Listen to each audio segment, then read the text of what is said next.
My name is Sonny. I'm the CEO of ABC Florida East Coast. Welcome to the Obvious Podcast. And I'm Peter Dyke. I'm the president and CEO of the Florida East Coast chapter. The Obvious Podcast is a production of ABC Florida East Coast. Unless otherwise stated, all content reflects the opinions of the host and the guests. If you like the Obvious Podcast, you can subscribe to it on all the major podcast platforms, such as Apple Podcast, Amazon Music, or Spotify, among others, or watch the audiovisual version on YouTube, and who wouldn't want to?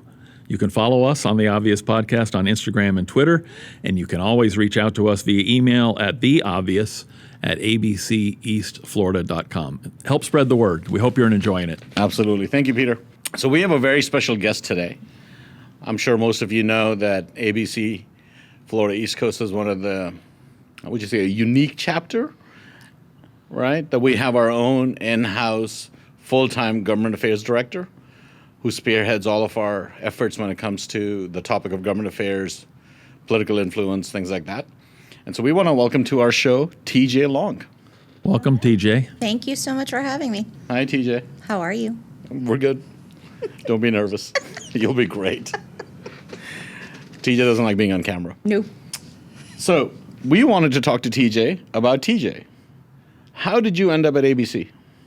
Well, because of ABC's good reputation, I have several friends that know you both very well. And because of that reputation, when the opening became available, I was very interested in learning more and working for government relations for this chapter. So what's your background? Where are you from? Where were you raised? What was your career before you ended up here? And then we moved from New Jersey to a little town north of Tampa. And then I came to South Florida for college and stayed here. And my major was in early childhood education. Then I grew and went into higher education.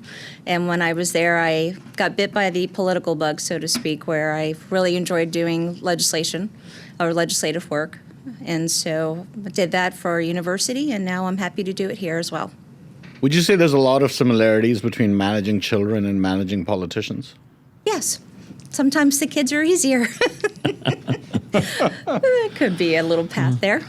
So, Peter, I have a question for you. Why does ABC Florida East Coast have its own government affairs director?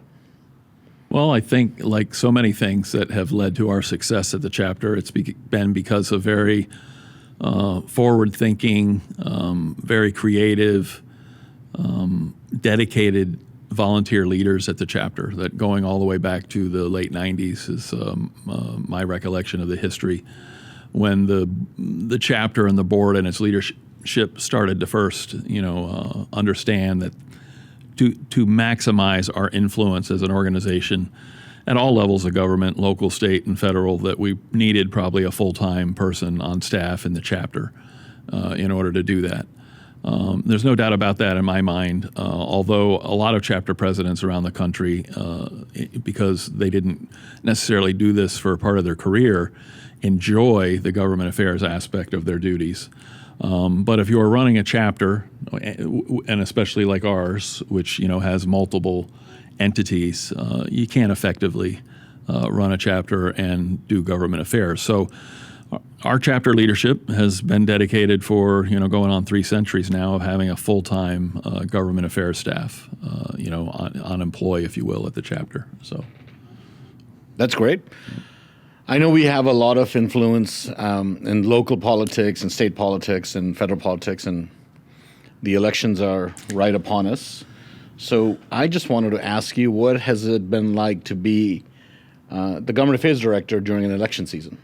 It's been interesting, as we've had the pleasure of interviewing different candidates within our chapter, which goes from Titusville down to the Florida Keys. It's not just local races, it's been state races as well. And thankfully, we have a lot of support on the federal level.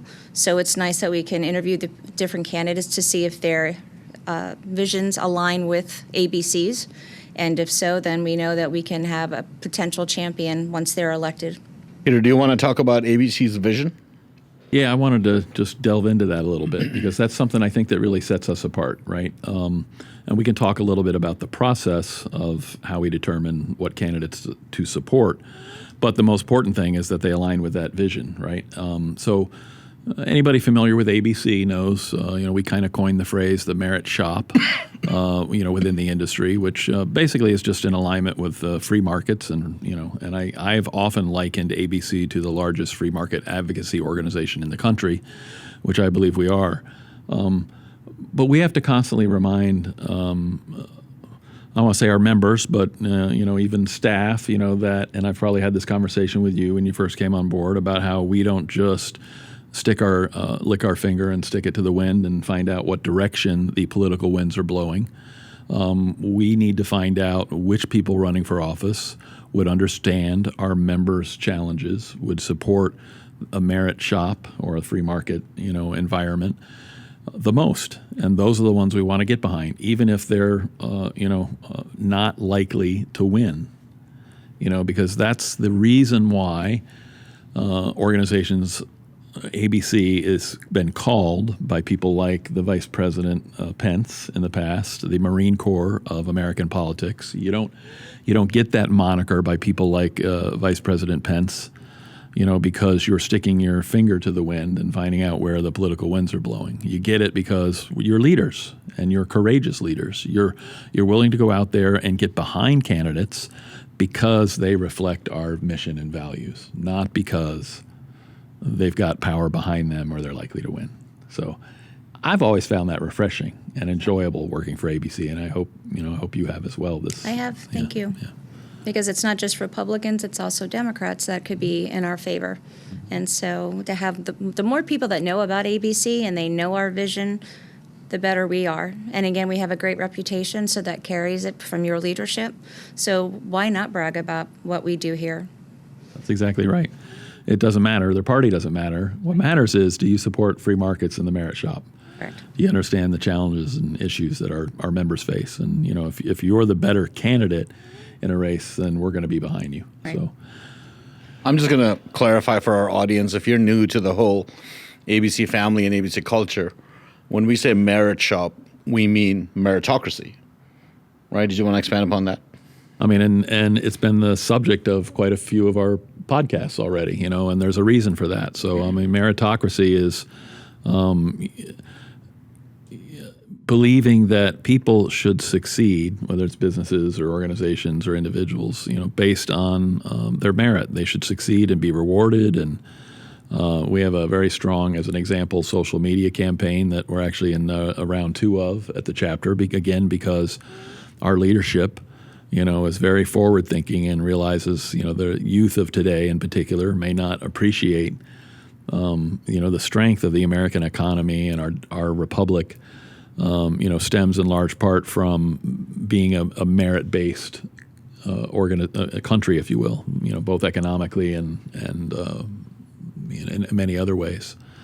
So they were concerned, that maybe the younger generation or parts of the younger generation were losing that. And as it turned out, we did some polling and we found out there was some truth to that. So we have a big social media campaign where we're talking about meritocracy. We're talking about the free markets and the benefit, to all of us as a result of it. So certainly the construction industry benefits, that's the most important thing, I think.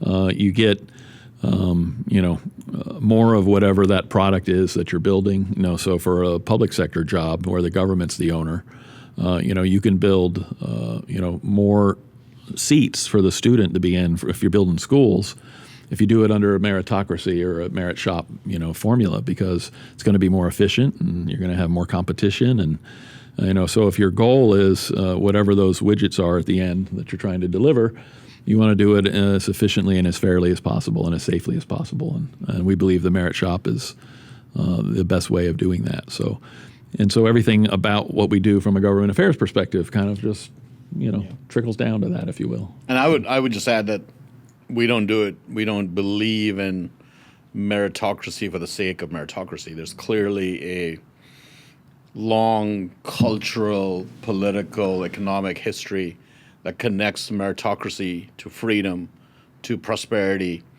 and to the standards of living. The way people live, their lives have changed dramatically, right?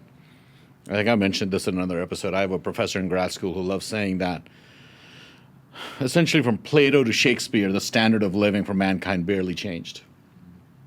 And when sort of international trade and exploring the world and all of that kind of took off in the 1700s, and the British East India Company, which became the first publicly traded company that issued stock ever.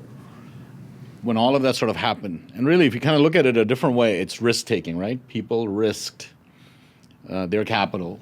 They came together, almost created private equity firms that kind of risked their capital and went out into the world to look for resources and things. And of course, there's a flip side to it. You know, it wasn't all milk and honey, and there were issues and problems and things like that. But it created a culture, certainly in the West, where meritocracy equaled success, but you couldn't do that apart from freedom, right? Mm-hmm. So, and most of the world prior to that experiment had been agrarian and feudal, and kings, and rights came from kings, and rights were taken away by kings, and kings' friends did great, and kings' enemies had their heads lopped off. So, the world has changed dramatically. Have we come full circle?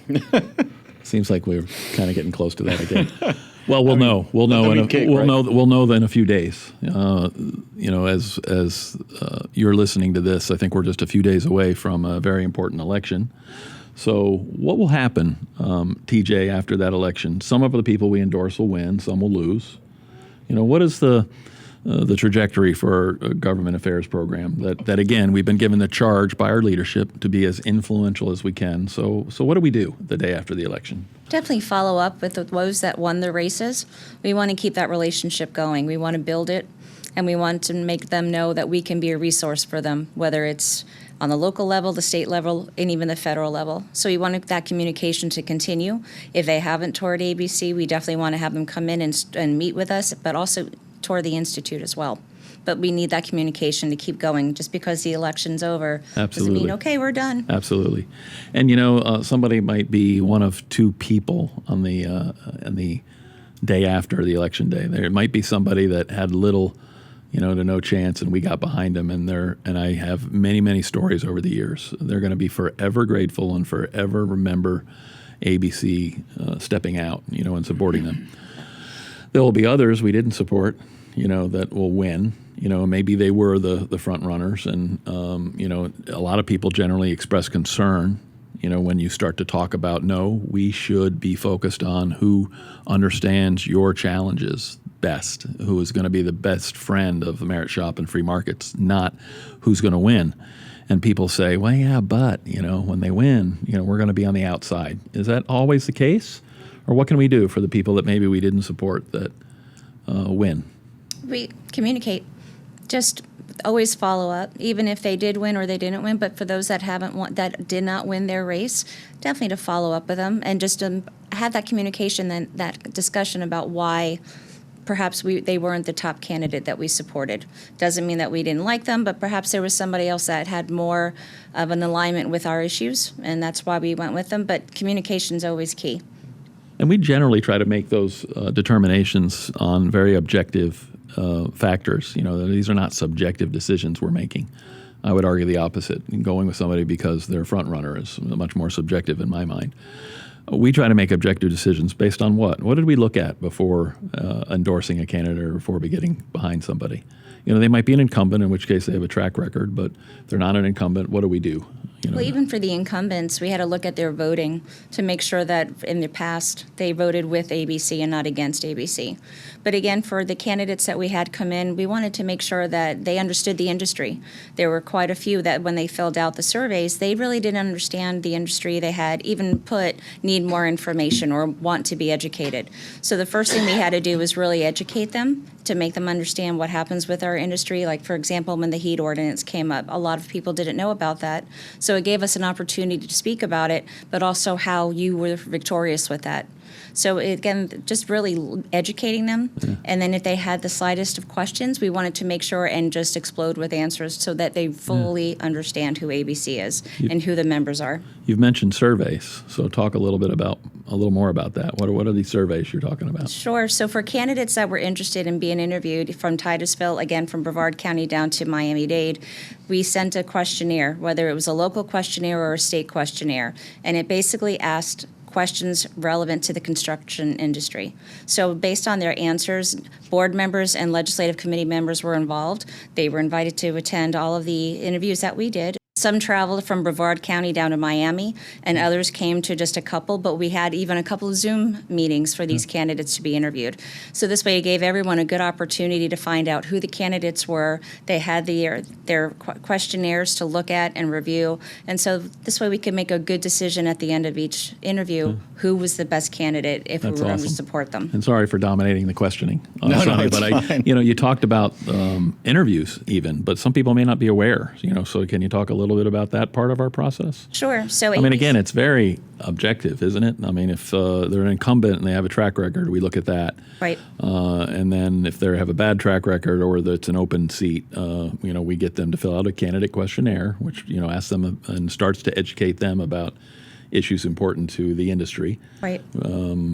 Contemporary issues, right? I mean, there are issues that in many cases we're dealing with right now or have in the immediate past. But then you talked about the interviews, and those are, quite an effort. Yes. And you went through it. So tell us about what an effort that was and what they are. So this was my first time doing it, but it was great because it gave us the opportunity to see who was out there and really learn about them and where they stand with our issues. So anyone that filled out the questionnaire, we would call and schedule an interview with them. And there were in-person interviews during the primary, and that went from June for an entire week. We were in a different county, starting with Brevard and then down to Palm Beach, Miami, and then Broward. So, and after that, our committee came together, who was, the legislative committee, the board members, as well as our staff here, and made a wise decision as to who was the strongest candidate. The interviews were then scheduled once we received their questionnaire. If they didn't return in a questionnaire, then they were not scheduled for an interview. How do we support candidates once we decide, they're the best one to get behind? Well, there's a couple of ways. You can always give them an ABC support, which is that they could put the logo on any of their mailers or any information. That they've been endorsed by us. Correct. And then there's also the monetary giving, which can also be a check, or it could just be the support from ABC itself. Sure. And you and several other ABC members have volunteered and walked door to door for members, which we're trying to grow a culture of here. And we probably, since we're a national and an organization with 4 other chapters in the state, we can help one another out in key races, which I think is important. Something that adds, to ABC being an organization with 67 chapters nationwide. So any event. It's been a real pleasure having you, as part of the team and making this happen because it's a lot of work. So congratulations for getting it. Well done, TJ. Thank you, and I appreciate the opportunity. I wanted to just close with this. As you know, I don't think our audience knows, one of my favorite presidents is Teddy Roosevelt. And in 1910, he gave a speech. What a character. In 1910, he gave a speech called The Man in the Arena. It's a very famous speech. And I just wanted to read to you sort of the first half of it. And it speaks to me profoundly as we talk about people who enter the arena, our candidates, whether they win, whether they lose.